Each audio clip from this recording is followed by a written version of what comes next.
Hi there, and welcome to the Salted Pepper, where we cook for real life using real food and we keep it real simple. And today we're going to start our Thanksgiving turkey prep. And we're going to start with making a brine.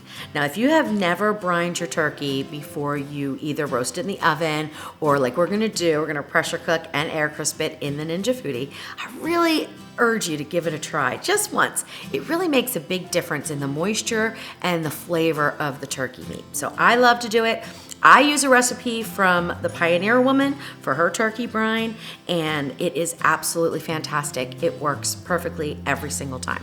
The one thing you do want to know when you're picking out a turkey is that you want to get one that has 8% or less of sodium in it already. So some of them are injected with quite a bit of sodium. And if you get one of those, then this brine would leave your turkey just a little bit too salty. Now, I guess you could probably go down on the salt in the brine and be fine. But I usually try to find one that's 8% or lower. And the lower, the better. But they're hard to find at the regular grocery store.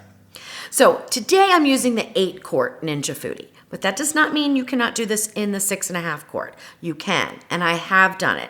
The problem is that I overcooked the turkey when I did it in the 6.5 quart, and then when I went to the grocery store, I could not find another 8-pound turkey.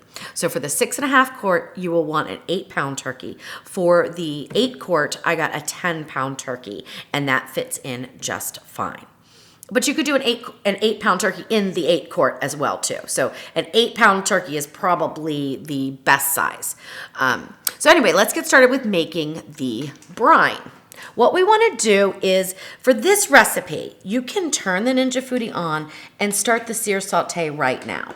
And that's just going to help heat up the 8 cups of liquid so that it comes up to pressure quicker. I don't always recommend that because sometimes the time to pressure is built into the cook time and you can throw off your end result by preheating the liquid. But for this recipe, it's perfectly fine. So I'm going to add in 8 cups of just plain tap water.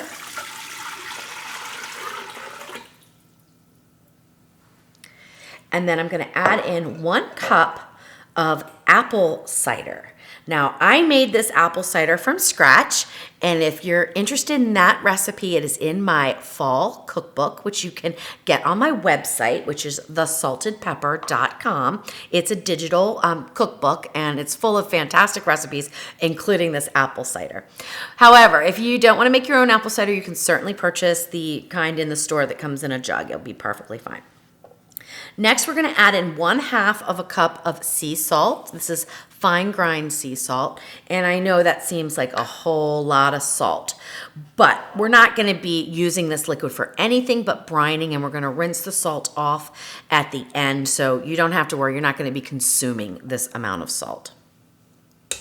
And then we're going to add in 1 teaspoon of minced garlic, 1 tablespoon of peppercorns whole, 2 bay leaves, and 2/3 of a cup of brown sugar.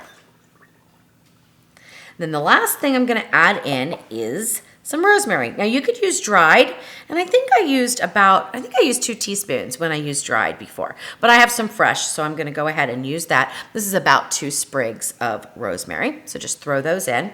Give this a little stir. Now, the only other ingredient that we're going to put into our brine is an orange peel. However, because we're going to go under pressure, you do not want to put that in yet. You want to wait until after we're finished the pressure cooking. The problem with pressure cooking with orange rinds, lime rinds, and lemon rinds, any kind of citrus, grapefruit, anything like that, is under the pressure cook heat, it tends to get really bitter, and it leaves that flavor all throughout whatever you're cooking. And in this case, it would be our brine. So we don't want to do that. But I will be cutting it up, and we will add it right after the pressure cook time, so we will get the orange flavor in the brine. All right, so this hasn't had time to heat up much, but if you took longer to get your ingredients together, it might be a little bit hotter. But that's not going to matter for this at all. Either way, you don't have to preheat at all. Then we're going to put on our lid here, the pressure cook lid, and make sure you go to seal because we are going to go under pressure. And so I'm going to go over here and hit the pressure. High is what we want, but the time, we're going to take it down to 0 minutes. I get a lot of questions about that when our recipe calls for 0 minutes. You know, what does that mean? Well, it means 0 minutes. So you're not actually pressure cooking for any time. What you're doing is allowing the pot to come up to pressure. As soon as the valve pops and the timer would ordinarily start counting down, it'll just go to done and then keep warm. And then we're gonna do an immediate release. But because this pot is pretty full, it's gonna take a little bit of time. So I would say probably about 15 minutes or so for the pot to come under pressure. And I will let you know how long it took after I time it for you. So as soon as that's done, we'll do an immediate release, and then we will get the brine cooled down. You can't put your turkey into the brine when it's hot, so we do need to cool it down. And there's a couple of ways that you can do that, and I'll get into that in just a minute. All right, so the red pin has popped up, meaning that the pressure is built in the pot. However, we haven't started the countdown yet, and that took about 12 minutes. I'm guessing within 2 to 3 minutes, we're gonna see the countdown. It'll pop to 0, and then it'll just flip over to the keep warm button. So in the meantime, to get ready, I have about 3 cups of ice here because I'm gonna pour that in to the hot liquid to start to cool it down. And I also have my orange here, so I'm gonna go ahead and peel that. Now this orange is pretty stable, but if you have one that doesn't sit flat, just take a little piece off the bottom like that, and then you will have a good flat bottom to cut safely with. Then what I do is I just take my knife and go around. And I'm using a nice sharp knife. And I'm trying to get as much of the peel, but not so much of this white pith that that's what it's called, the pith, because that tends to be a little more bitter. So I'm just trying to take just the orange peel off. Now, if you get a little bit, like there is some in there, that's not gonna make a difference, but I just try not to get too much of it. So I just go around the orange here. Whoops. Does not matter if they're in small pieces or if you get a nice long slice like I did the first couple times, it doesn't matter. Then I'm gonna flip it over. Now that's a little rolly, so I'm gonna go ahead and take a little piece off so I can get a better flat surface there to cut. And I'm just gonna do the rest of it here. Now, of course, you can eat this orange too, and I advise you to do that. I don't ever like to waste food, so I will cut it up and have it for lunch today. All right, so there we go. We've hit our 0 and it's done. So no pressure cook time. And now we have our orange cut up and we can do the immediate release.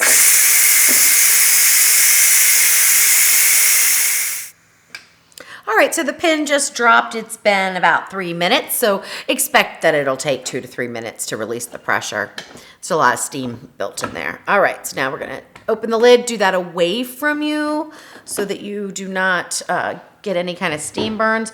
We are really boiling in there. All right, so now while it's still hot, let's add in our orange peels and just give that a little stir.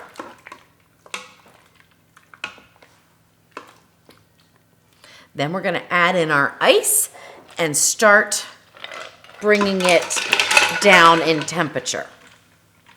Now from here, there's a couple things you can do. You can obviously just let it cool down naturally. Just turn the Ninja Foodi off and just let it cool down naturally. Or if you want to speed up the process like I do, you can fill your sink with some cold water and some ice and sit the pot in the ice bath. And then it will cool down much, much quicker. So what we're gonna aim for is about a room temperature, about 70 degrees or so.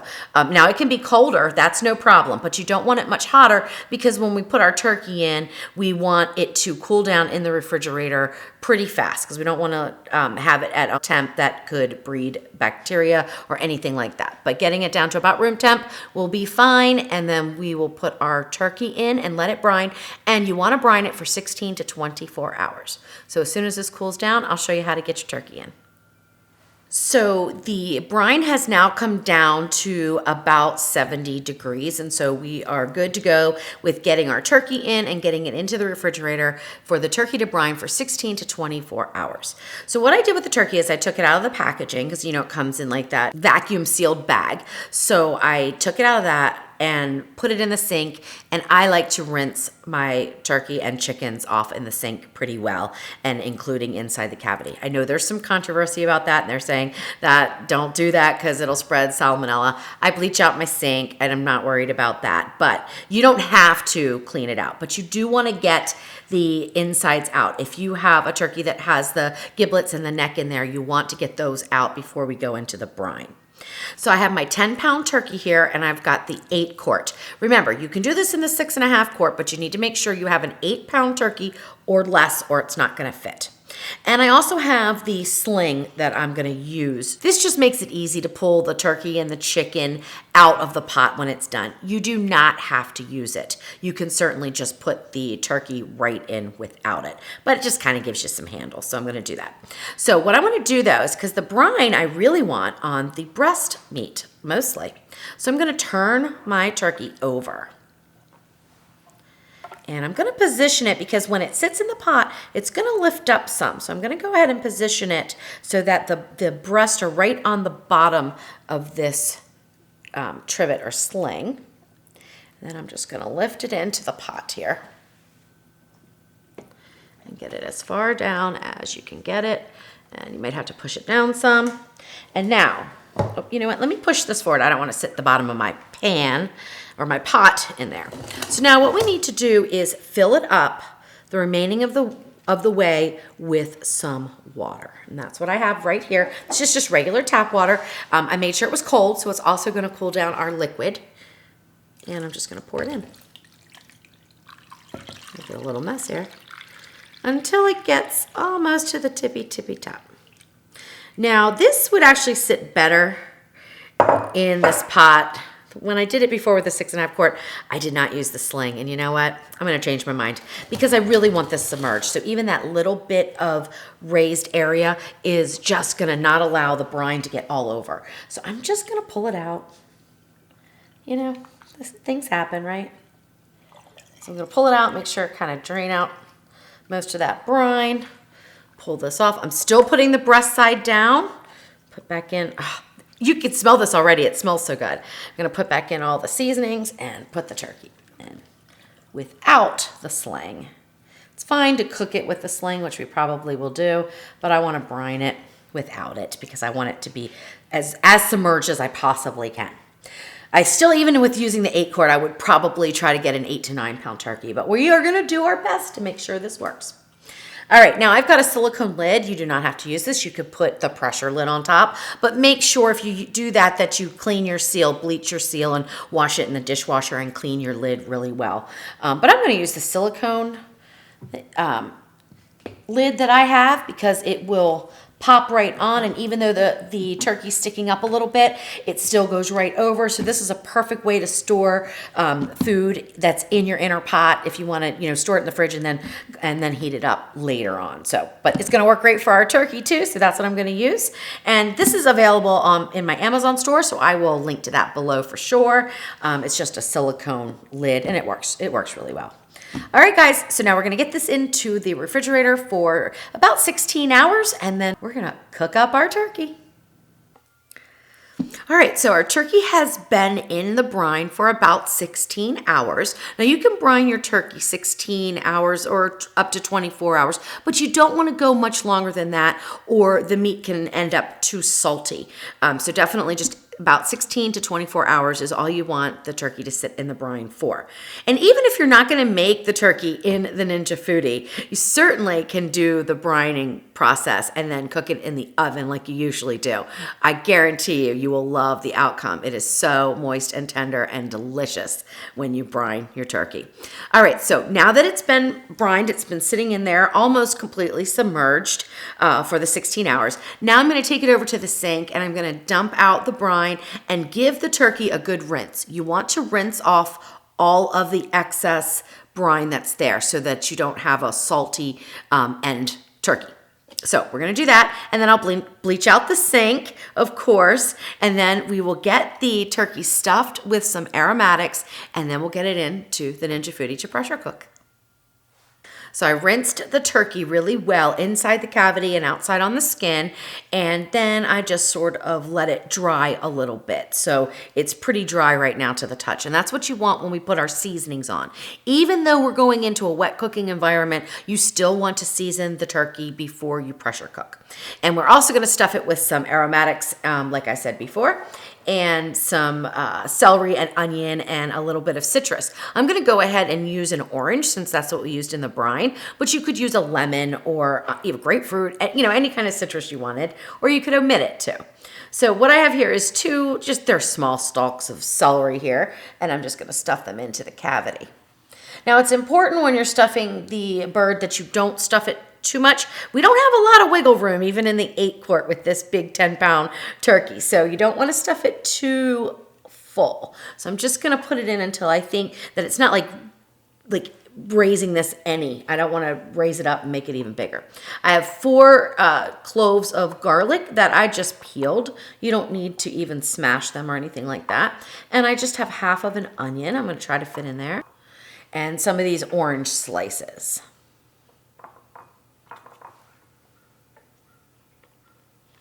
And if I don't get them all in, that's fine. It's no big deal, but I'm gonna try.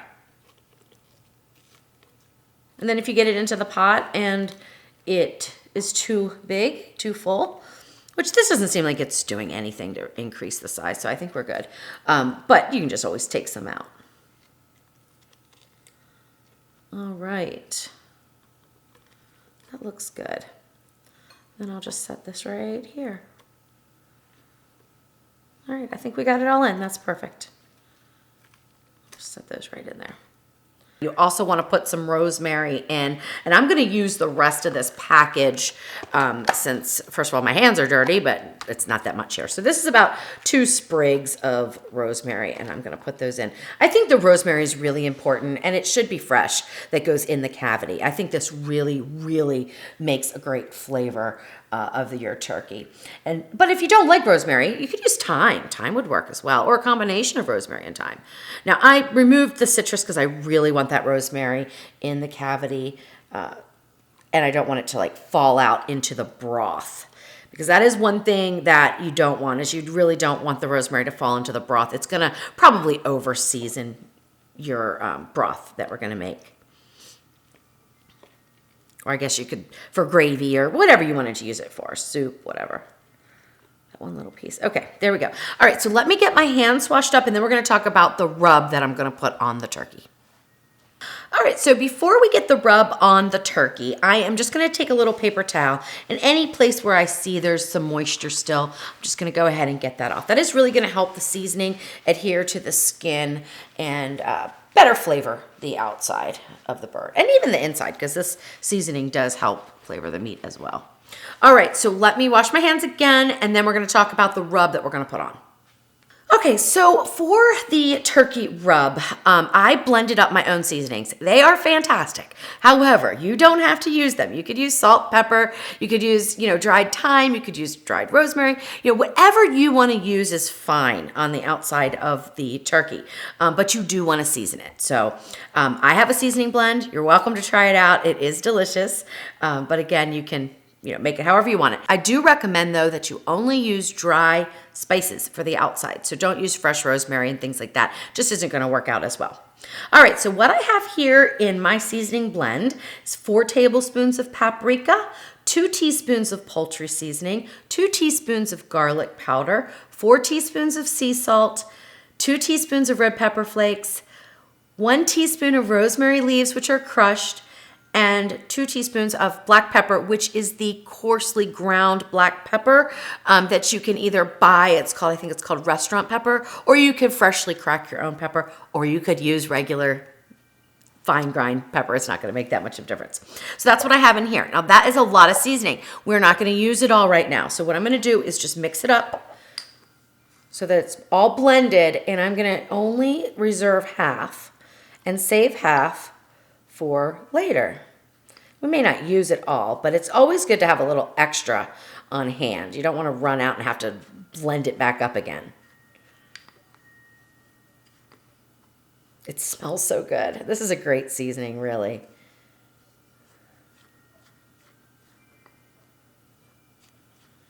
And don't worry, the red pepper flakes are not spicy. They just add a really nice flavor. All right, so let me just dump half into here, and we're gonna get our hands dirty again.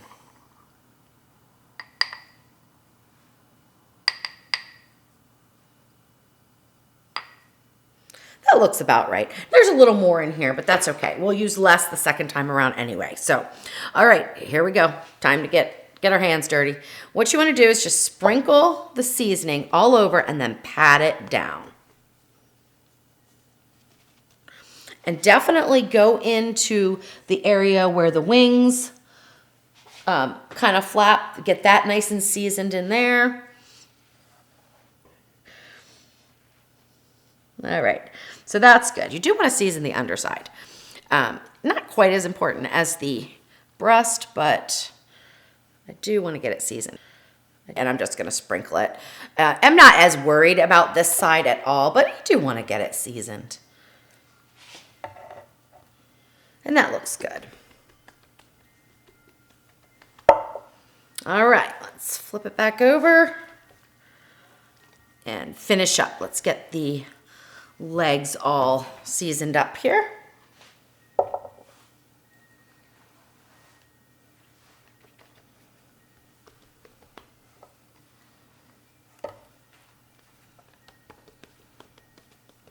I love the smell of the seasoning. Oh gosh. It reminds me of Thanksgiving for sure.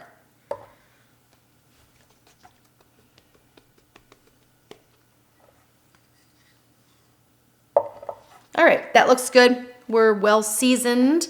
Now it's time to get the bird into the pressure cooker. I'm not even gonna worry about washing my hands because I'm still gonna have to hold on to the bird. So what I have here is a little sling. You don't absolutely have to use this. You could set the turkey right down into the water, but I don't wanna do that. I wanna raise it just a little bit. And we're only gonna use a half of a cup of the thin liquid in the bottom because we're gonna get a lot of juice from the turkey itself. And we don't want the whole turkey just submerged in liquid because it's just gonna start to fall apart. So just a half of a cup in there. And then this is optional, but I'm gonna put in the neck and the giblets that come in that little packet on the bottom here because I like to use that to help flavor the broth for the gravy or stuffing or whatever you want to use the turkey broth for. Basting the turkey later. All right, so let's get our turkey on this here. That looks good. And then we just go into the Ninja Foodi.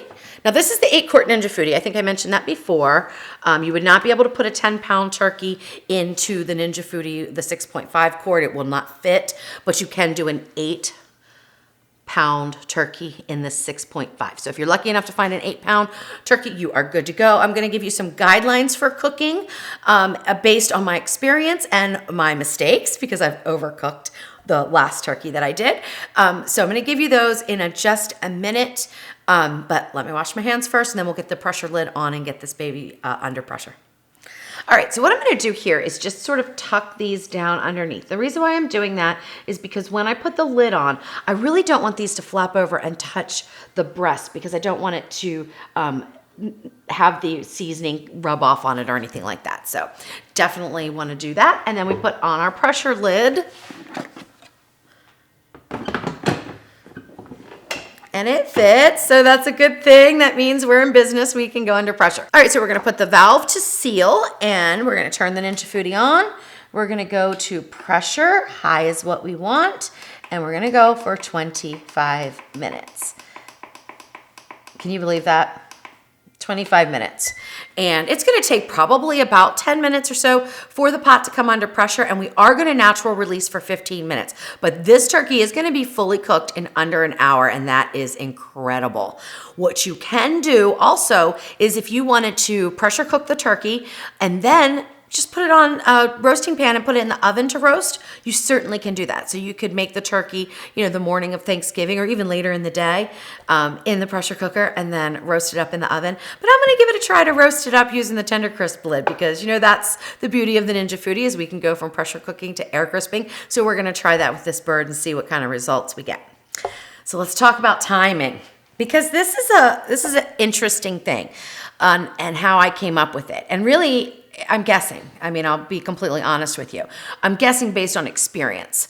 So the 8-pound turkey, I followed the same rule of thumb as I do for my chicken, which is 4 minutes per pound. And so I went 32 minutes, and it was extremely overcooked. And this was with a 15-minute natural release, which is what you want to do with your poultry, whole chickens or the turkey. And it was so overcooked. Like, you could see all the bones, the meat was just pulled back. It was delicious. It was moist. It was flavorful. But it was so overcooked, I could not even try to roast it up. So obviously that was a fail. I mean, it's going to be turned into all kinds of turkey leftovers, so it's not really a fail, but it wasn't something that I would want to present at Thanksgiving or present to you guys as a recipe. So then I went, and of course we scoured the stores all over. I would think we went to 4 or 5 of them looking for another 8-pound turkey so that I could do this in the 6.5 quart. And we couldn't find one. So we did a 10-pound. So I have been thinking for the past 3 days, how long am I going to cook this 10-pound turkey? So after thinking back of all the chickens that I've made and that one, sort of failed turkey attempt, I thought, I think after a certain amount of pounds, we need to really decrease the time per pound. So what I did was I went for half of the weight of the turkey. So it's 10 pounds. So for 5 pounds, I went ahead and did the 4 minutes. And then for the other half, I just did a minute. And you know what? It could be undercooked, and that is okay, because undercooking is much better than overcooking, because we can always finish cooking either in the oven or with the tender crisp lid, or if it's really super undercooked, I could go under pressure for another minute or so. But once you overcook something, you can't reverse that. So I'm going to err on the side of caution, and we're going to go just for 25 minutes for this 10-pound bird, and fingers crossed that it doesn't overcook this time. All right, so we just came under pressure, and I wanted to talk about this a little bit because it took a good 23 to 24 minutes for us to start the countdown. Now, the red pin popped up at about 18 minutes or so, but then it still took an additional several minutes for the countdown to start. So this is different from the 6.5 quart. The 6.5 quart came under pressure quicker, and I think, obviously this is bigger, more room in there that has to build the pressure. So I think that's the reason. I'm not sure though, exactly. And so, but now I have a decision to make. Do I still want to go 25 minutes? Because that longer time to pressure is cook time. So I need to make some decisions here. And because I always want to err on the side of undercooked, I am going to drop this down by 4 minutes. So it's already cooked a minute. So it'll be a total of 21 minutes. So I'm going to drop this down to 20 minutes. It's already done 1 minute, and see what happens with the 15-minute natural release at the end, because I just do not want to overcook this turkey. So I urge you guys, when you're cooking something for the first time and it takes longer to come to pressure than you expect, or maybe it doesn't take as long to come to pressure as you were planning, adjust your times. You can do that mid-cycle. You can just up and down the arrows to adjust the time of the pressure cook. All right, so it's smelling good in here, though, I will tell you that. So let's see if we can get this turkey perfectly cooked. So we went under pressure for 21 minutes. And remember, I adjusted the time because it took so long for the pot to come to pressure. I wanted to compensate from that because the time to pressure is cook time, guys. Always remember that. And now we've gone natural release for 15 minutes, and I'm just gonna open this up. I don't expect there to be a whole lot of steam and pressure built up, and it doesn't look like there is. So this shouldn't take very long to release. When the pin drops, we'll open the lid and we will check a temperature. And I have my fingers crossed, really. Oh, I hope I made the right decisions here in timing. And I just hope it's underdone and not overdone, because we can fix underdone.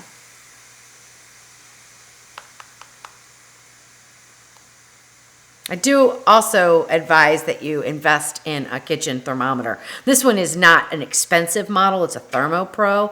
I got it on Amazon during a Prime Day or something like that. It was under $20. It's worked fairly well. It's pretty accurate as far as I can tell, but I did have to change the batteries already once. So I think I'm going to invest in a better one soon, but this one's working really well for now. Okay, here we go. We're going to open the lid.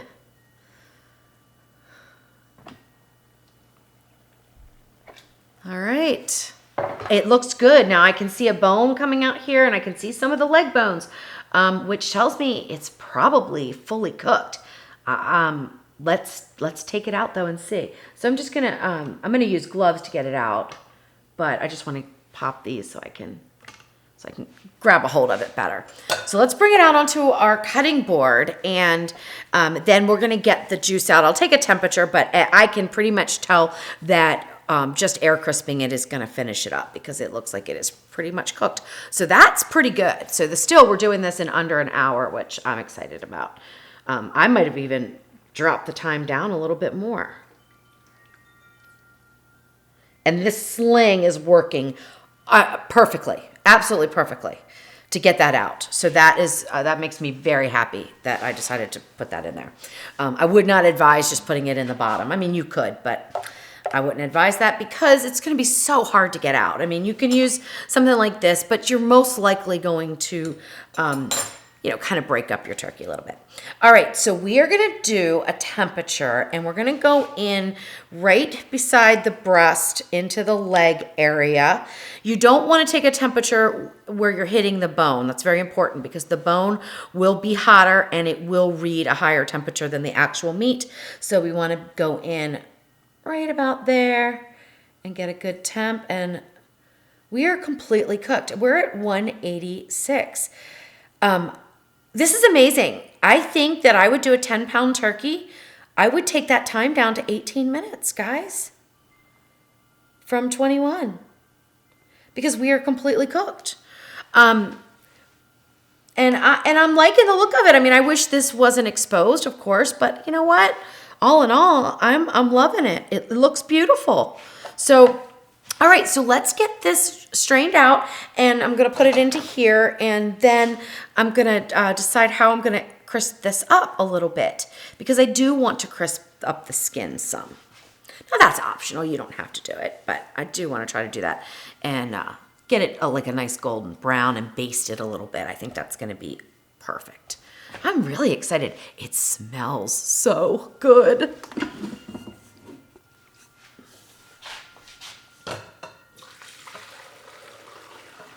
And this broth looks great. Really, really good. All right, I'm gonna give the pot a rinse because there's some stuff down in the bottom and I just don't want the turkey to sit on that. I'm gonna give it a rinse. And what I'm gonna try to do, honestly, and I don't know if this is gonna work, but I'm gonna try to sit the turkey on this to give a little raise up off the bottom. So hopefully the air crisping heat will go around and do some cooking on the bottom, although we don't really need to cook this. It is done, but let's see what happens if we crisp it up a little bit. After giving it a lot of thought and kind of going through the different ways that I could put this back in to the Ninja Foodi to do the air crisping mode, I decided to skip it. And the reason is because this turkey, which is 10 pounds, just sits too high. And I don't want to run the risk of it falling apart because it is really already cooked. In fact, it's a little overcooked still, believe it or not. And I just thought by lifting it in and out, it was just gonna fall apart. And I didn't want that, so I decided to skip it. If you have a smaller turkey that is, 8, 9 pounds, you probably will be able to do the air crisping with the Ninja Foodi. But I would suggest pressure cooking the turkey and then putting it in your oven just before you're gonna serve it and do like a high heat roast on the top to crisp the skin up if that's what you want. For me, I'm gonna skip it. Now, I'm gonna get into how to carve this beautiful turkey in just a minute, but let me take a little bit of the wing meat here and give it a taste.